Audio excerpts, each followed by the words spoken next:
This video is brought to you by Buddhist Studies Online. Click the link below to sign up for courses on the history, philosophy, and languages of Buddhism taught by top university professors.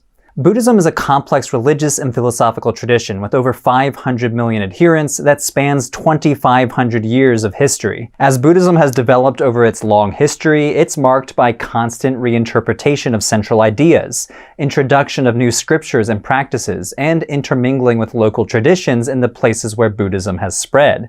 Because of this internal diversity, early European visitors to Asia actually did not realize that what was practiced in Sri Lanka and what was practiced in China or Japan was in some sense the same thing, what we call Buddhism. So what is this thing called Buddhism? What are some of the key ideas, questions, or practices that run through this tradition? This is episode 1 in a multi-part series on Buddhism. In this first episode, we'll examine Buddhism's origins, major themes in the tradition, and the modern forms of Buddhism that we see today. I'm sure there's a question that a lot of you are asking. Is Buddhism even a religion? You can find plenty of people today who will argue that no, Buddhism is not a religion, and that instead it's a philosophy or a way of life. This stretches all the way back to European writers in the 1850s when an Anglican minister, Charles Hardwicke, who wrote extensively on Buddhism, tried to argue that it was a philosophy instead of a religion. He wrote, "What I intend by Buddhism is the system of metaphysical and social philosophy organized by the Buddha. Neither am I speaking here of Buddhism in its modern development." And by modern development, he basically meant a mixture of folk religion and, in his words, older superstitions. He concluded that we shall be dealing now with a philosophy rather than with a religion.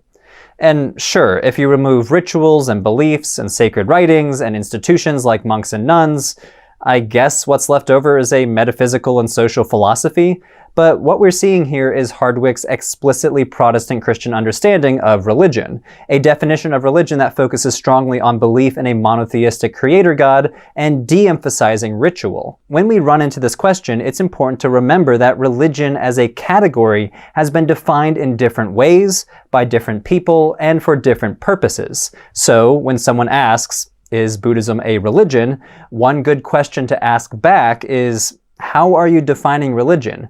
If your definition of religion follows Charles Hardwicke's definition, trying to distill Buddhism down into some essentialized form by removing culturally specific beliefs and practices, I'm sure you can create a version of Buddhism that is not a religion. But it's also important to remember that the very word religion emerges out of a particular Christian-centric historical and social context.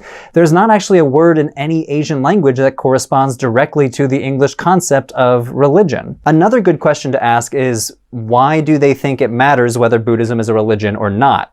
For many Buddhists today, especially in English language contexts, religion has become kind of a dirty word, associated with blind faith and the lack of personal freedom. And so people who think religion is bad may not want to associate Buddhism with religion. For our academic purposes here, we will be treating Buddhism as a religion, and we'll be following Dr. Stephen Prothero's model of religion, which suggests that religions provide an account of a human problem that people face, claim to provide a solution to that problem, advocate various practices and techniques for solving that problem, and offer exemplars of people who have solved the problem. Like all definitions of religion, this one has pros and cons, but it will be helpful today to better understand Buddhism, even if the category itself is imperfect. Now, with that abstract theoretical question out of the way, let's turn our attention to Buddhism itself. A good question to start with would be, what makes someone a Buddhist? One traditional answer is that a Buddhist is someone who has gone for refuge to the three jewels. Going for refuge means that someone has gone to Buddhism for protection from the sufferings of the world. And the three jewels are the Buddha, who teaches a path out of suffering, the Dharma, the Buddha's teachings about reality, and the Sangha, the community of Buddhists all seeking a path out of suffering. So let's use this model of the three jewels to structure our intro to Buddhism. Let's start with the Buddha, who is considered to be the founder of Buddhism. Now, we'll examine this much more deeply in episode 2 of this series, but briefly, Buddha is actually a title meaning awakened one. It's used to refer to a man named Siddhartha Gautama, who lived in the 5th century BCE in what is now around Nepal and northern India. Historians don't know very much about Siddhartha Gautama as a historical figure, but according to Buddhist legend, he was a wealthy prince who abandoned his life of luxury to search for a solution to the problem of suffering, or dukkha. The Buddha argued that human life is marked by dukkha, a term that's often translated as suffering but really means something closer to stress, unsatisfactoriness, or even dis-ease. Not disease in the sense of sickness, but just that sense of not being at ease or not fitting into the world. The Buddha spent many years searching for a solution to this problem of stress and suffering, and eventually claimed to have attained awakening or enlightenment, also known as nirvana. In other words, the Buddha claimed to attain deep understanding of reality that allowed him to finally blow out or eliminate the problem of suffering. He then spent the rest of his life teaching to a growing group of disciples what he realized. The Buddha is said to have given many teachings in his life, but among the most important ones are contained in his very first sermon, known as the Discourse which Turns the Wheel of Dharma. This text can be found in the Samyutta Nikaya section of the Pali Canon, which is today believed by Theravada Buddhists to be the oldest record of the Buddha's teachings. These teachings were said to have been memorized by the Buddha's disciples and passed down orally for hundreds of years before being written down in the 1st century BCE. Now, scholars debate whether this was in fact the Buddha's first sermon. Some argue that it was edited in the first few hundred years and was only later identified as the first sermon, but this question is still left open. Dharma here refers to the Buddha's teachings about the nature of reality, and turning the wheel of Dharma indicates teaching the truth about reality. In this sermon, the Buddha outlines the 4 noble truths. The first truth is suffering. Suffering, according to the Buddha, is just a fact of life. We suffer when we get sick, or when we get old, or when loved ones die. We also suffer mentally because we spend our lives chasing after things that we think will make us happy. We suffer when we don't get them, and even if we do get them, we worry that they'll be taken away or we'll get bored and start to fixate on some other thing. Thus, we're trapped in this endless and stressful cycle of craving and suffering. Meanwhile, this intense fixation on our own wants and needs blinds us to the needs of others, causing us still more suffering. The Buddha is not saying that there is no joy and happiness to be found in life. Instead, he's pointing out that moments of happiness are fleeting, but that we often return to a baseline situation of stress and worry. So the first noble truth is a recognition that part of being alive in this world is dealing with suffering, stress, and pain. The second noble truth is that this suffering has an origin. It doesn't just come out of nowhere. There are a couple ways of thinking of the origin of suffering. In the first sermon, the Buddha points to craving as the origin of suffering. In other texts, though, he expands that to recognize other causes. One major cause of suffering is karma. Karma is a Sanskrit term that literally means action. We can understand it as cause and effect. If you do good things will happen to you. And if you do bad things will happen to you. And so the Buddha says that much of the suffering in our lives results from the consequences of previous actions. So you might ask, why don't we just stop doing bad things if we know they'll result in bad consequences? Well, the Buddha argued that most of the time when humans do bad things, it's because they're being driven by hatred, greed, or delusion. These 3 reactive emotions are known as the 3 poisons, and the Buddha argued that they're at the root of human suffering. The third noble truth, then, is that suffering can be ended. And that's because if hatred, greed, and delusion cause bad actions, humans can end the bad actions and ultimately end suffering if those are removed. Moreover, if humans can replace hatred, greed, and delusion with wisdom and compassion, they can attain nirvana, the state of freedom from suffering. Finally, the fourth noble truth is the path from suffering. This path has been described as the middle way between the extremes of self-indulgence and self-mortification. It's also been described as an 8-fold path that the Buddha prescribes for overcoming suffering, steps that include training in moral discipline, concentration, and wisdom. We can summarize the 4 noble truths like this. Life sucks. Here's why. You can fix it. Here's how.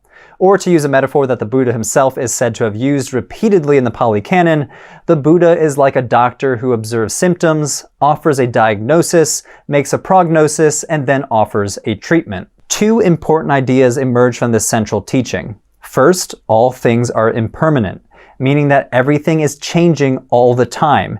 This is true for all of the material things we own, but also for ourselves. Even as you sit there watching this video, you are changing. Second, because all things are impermanent, all things are interconnected. Nothing exists permanently and independently. Just as an oak tree depends on sun and water, the soil from which it's emerging, the acorn that it grew from, and the squirrel that buried the acorn itself, so do all things depend on one another. The Buddha taught that beings who recognize these truths about reality would be naturally compassionate and would suffer less. These teachings and many others are preserved in the Buddhist canon, the collection of sacred texts. Different Buddhist groups have different versions of what they consider to be the Buddhist canon, but in each case, it's many times larger than the Bible or the Quran. For example, the Taisho edition of the Japanese Buddhist canon contains 2,920 texts collected in over 85 volumes. The oldest version of the canon, known as the Pali Canon, was published in translation by the Pali Text Society in 57 volumes. So yeah, a lot of texts that we couldn't possibly cover in one video.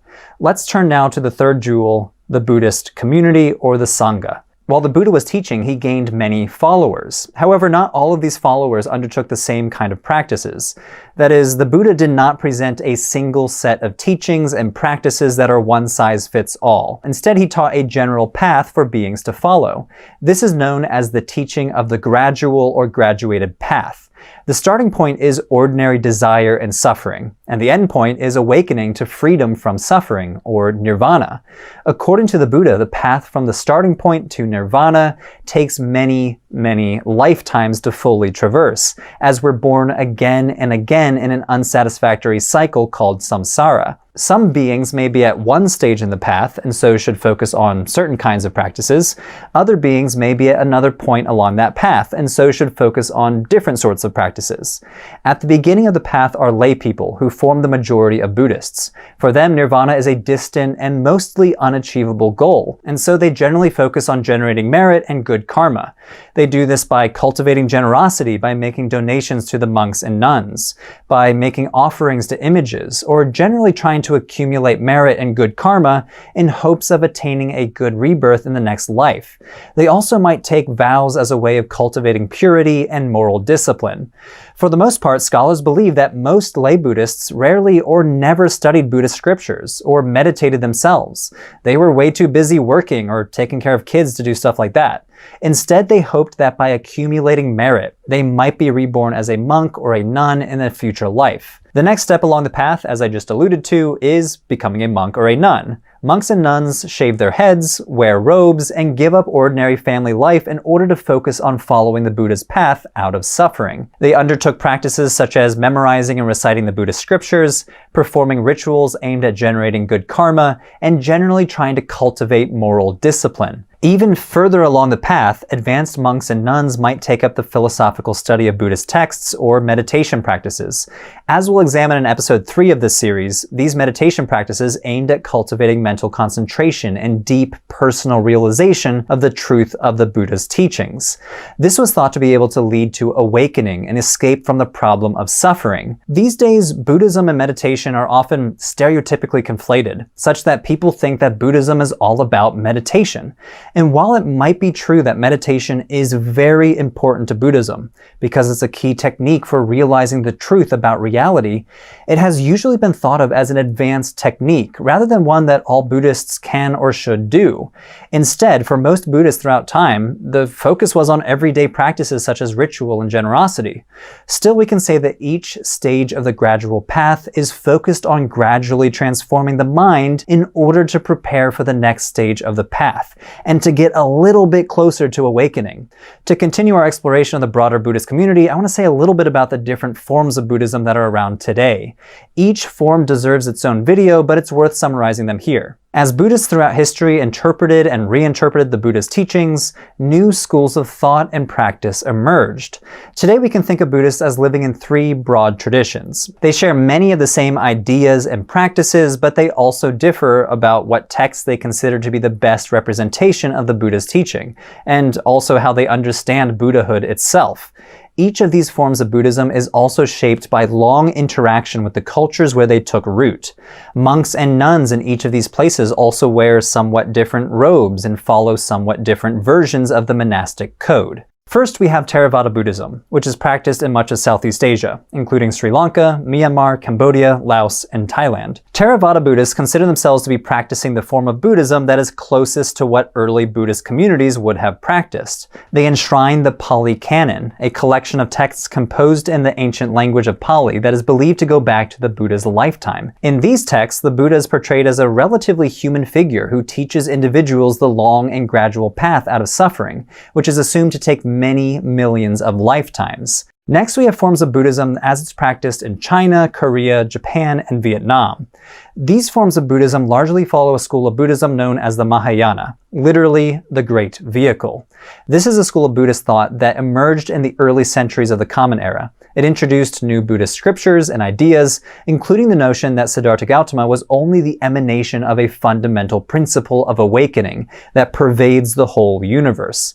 Mahayana Buddhism interacted with religious traditions already present in East Asia and developed forms such as Zen and Pure Land Buddhism, which we'll examine in future episodes. Finally, we have Tibetan Buddhism, which took root in Tibet and is still practiced in Tibet, Mongolia, as well as parts of Nepal and northern India today.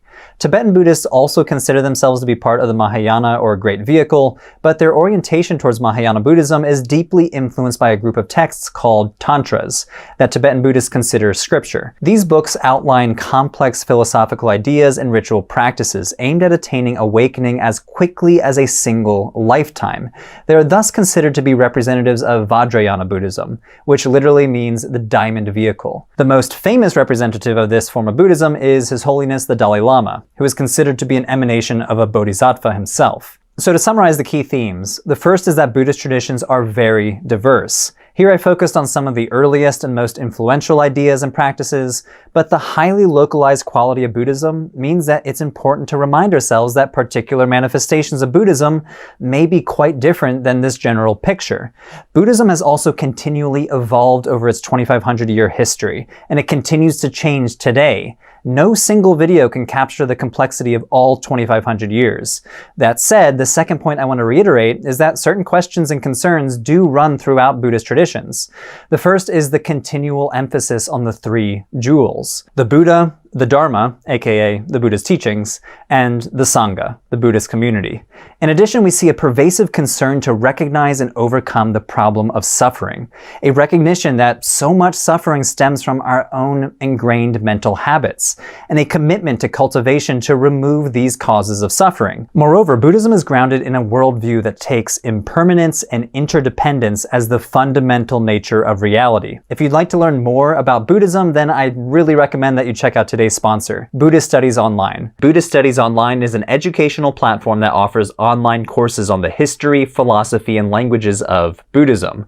Top university professors teach the courses, and in fact, one of the instructors, a professor at the University of Wyoming named Dr. Kate Hartman, co-wrote the episode that you're watching right now. Just like Religion for Breakfast, Buddhist Studies Online teaches from an academic and non-sectarian perspective. Each course includes video lectures, readings, quizzes, and optional live Q&A sessions with the instructor. Upcoming courses include Tibetan Buddhism, Buddhism and Women, Buddhism and Animal Ethics, and Zen Buddhism. Plus, more are being added all the time. They're designed to be accessible, affordable, and meaningful to students of all backgrounds. To learn more or to sign up, click the link in the description below, and as always, thanks for watching.